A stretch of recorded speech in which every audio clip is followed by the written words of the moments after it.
Today we're reading the chapter called Whitecrows. It's the 29th chapter from EVERNIGHT. The heat of fire whiskey grabbed Lara by the guts, dragging her towards consciousness. She coughed and hacked and started awake, spraying whiskey out of her mouth and nose, taste buds and nostrils ablaze.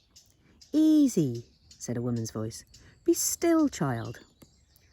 Two faces were looking down at her with concerned eyes. A grey-haired man with craggy features and a woman with apple-checked complexion who wore a patchwork dress of many colours. Lara had seen the woman before, and she recognised the smell of the place, the mix of leather and paper and dust. She sat up and found that she was in a bookshop, the very one which she had encountered, the Whispering Books. A muddle of memories came back. Old hands, and the bird, and the baying mob. The coppers, the smoke. She tried to get up, but a firm hand held her down. "Hush, girl," said the woman. "You're safe now. You're with friends." Lara's hands went to her pocket. Empty. The clockwork bird was gone. Then, alarmed and confused and frightened, she felt her neck. The locket was gone too. She struggled up, and this time they let her go, and she backed away.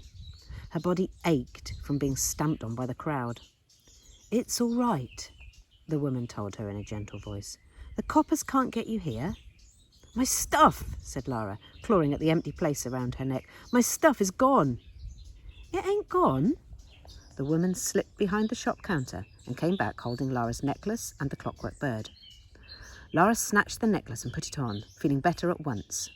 The bird was not moving. It sat in the woman's hand like something dead or asleep, until Lara touched it, and its sapphire eyes blazed. The woman and the man exchanged a look of great surprise. "What's your name, girl?" the man asked urgently. "Lara." "Well, Lara, I'm Magnus Whitecrow, and this here is my wife, Bernie." "You saved me. How come?" "Because they were most probably going to send you to the gallows," said Bernie. "What a business, wanting to hang a young girl." "But who would want to save someone accused of being a hag?"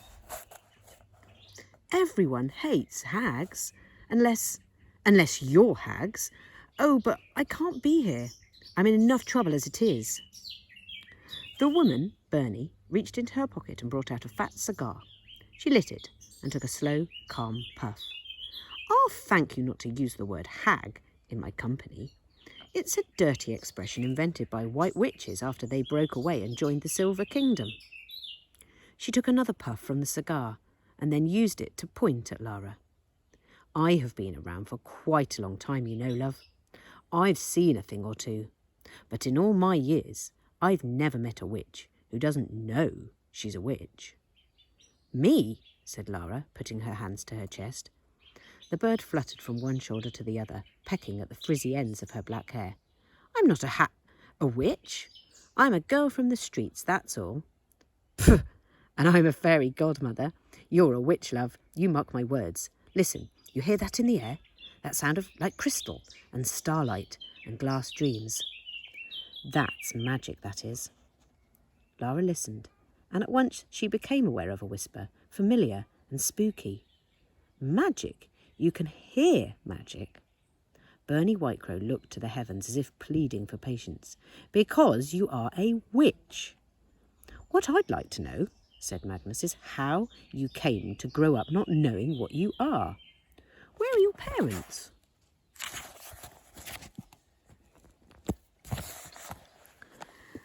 "Dead." "How? When?" "An accident when I was a baby. I spent a few years in an orphanage, till I couldn't take it any more. Ran away. Been toshing ever since. I'm good at it." Lara raised a finger. "Explain this to me. If I'm a witch, how come I only just began hearing that strange sound you say is magic a few days ago? Why haven't I heard it all my life, eh?" She felt sure she had beaten them with this, but Bernie Whitecrow did not seem worried. "What age are you?" she asked Lara. "I dunno exactly. 13, I'd guess." "Well, there you are, see? A witch's magic don't begin to show until the witch starts to change from a child into an adult. Your magic is only just waking up, love. Lara stared defiantly back at the old woman, but she had been shaken by doubt. Could it be true? Had she been a witch all this time without knowing it? It would make sense of so much. The strange sounds, the rat in the sewer, the boat packed with spells calling to her. She did not want it to be true. Being a tosher was a fine thing. It was freedom. But being a witch, on either side, could only bring trouble. Let me show you something, Lara. Bernie led her to the back of the shop, and the sound of magic twinkled louder.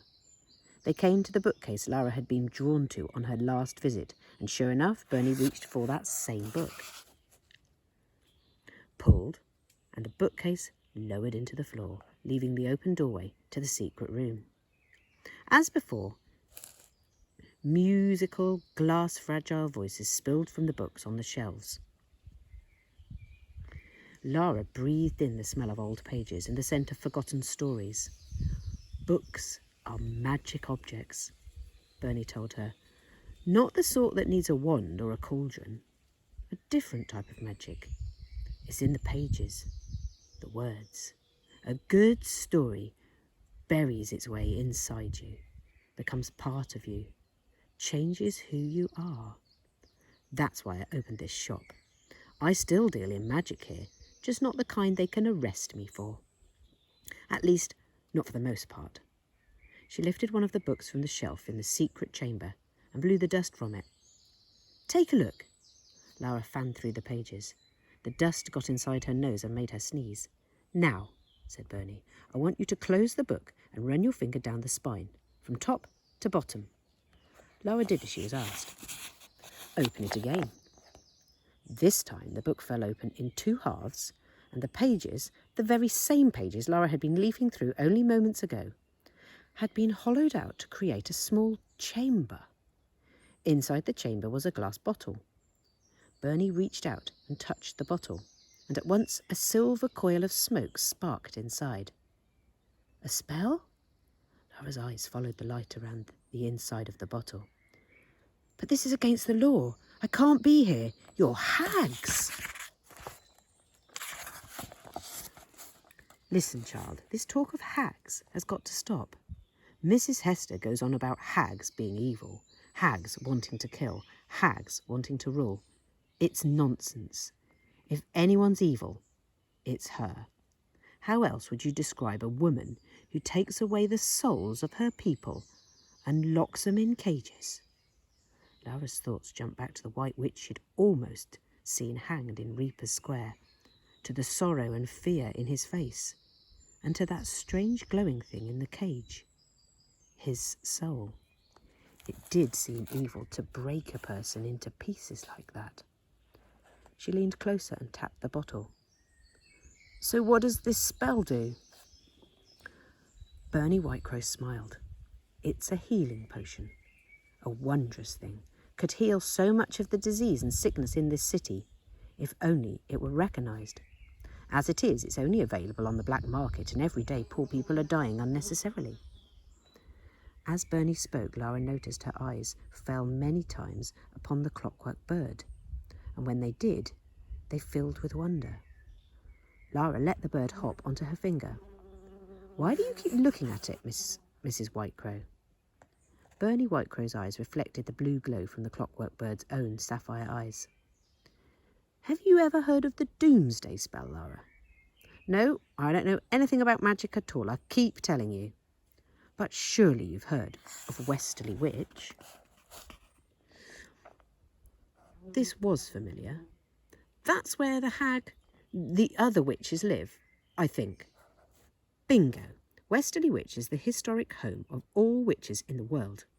It is a magnificent place, an entire city built upon the branches of a giant tree that reaches the sky.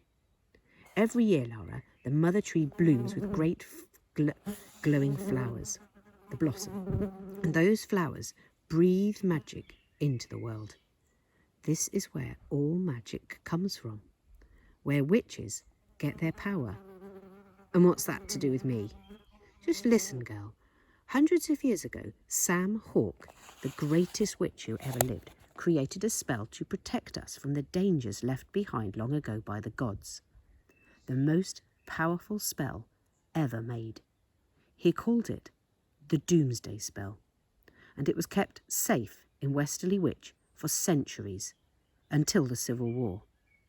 Mrs. Hester led a faction who wanted to use the Doomsday Spell to conquer the world. They stormed Westerly Witch, and a bloody fight unfolded. Witch against witch. Eventually, Hester's crew were beaten and scattered, and in their desperation for sanctuary, they made a deal with the Silver Kingdom and became the White Witches you know today. So what happened to the spell? This is where things get very intriguing, said Bernie. According to legend, during the Civil War, the spell was entrusted to a secret coven of witches, taken far from Westerly Witch and hidden away from Hester.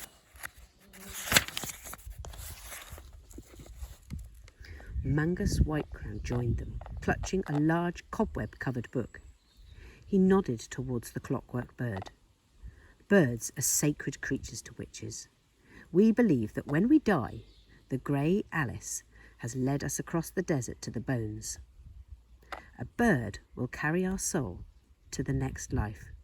So it makes sense, I suppose, that Sam Hawke chose to contain his doomsday spell in the body of a bird.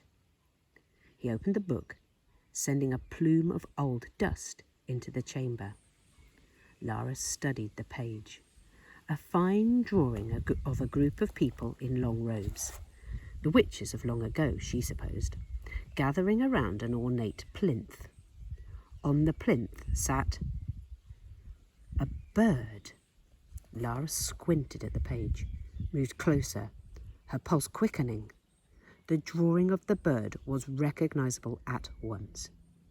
It was made of wood and gold and clockwork. Lara looked up from the page, turned her head very slowly, and stared at the clockwork bird on her shoulder. It pecked gently at her nose. But it can't be... Bernie's face lit up. I think that the birdie perched on your shoulder, Lara, might just be the Doomsday Spell, the most powerful piece of magic left in all the world. And as she spoke those words, the sun went out.